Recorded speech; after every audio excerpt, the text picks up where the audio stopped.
iyo yanga iri imwe ndima yemanwiwa atanga taisa manwiwa asi nekuda kwezuva raimbopota richirova zvakanyanya asi tinotenda kuti muri kuona kuti takanga tambouya nazvo. Tine pepa riri panapa iyi. Pepa iyi iri kuramba ichingobereka ichisimuka ichikura ichibereka futi, mamwe achona atoibva, mamwe tinotengesa, mamwe tichidya. Ndo zvatiri zvibereko zvacho izvi, mapepas atiri kuita aya. Panapa takanga takaisa makerotsi ari kupera nekutoti akupeni.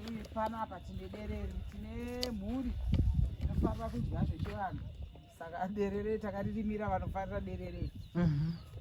Then ukoko zvinhu zvaakuita zvichioma. Mhando yepepa yatanga tinayo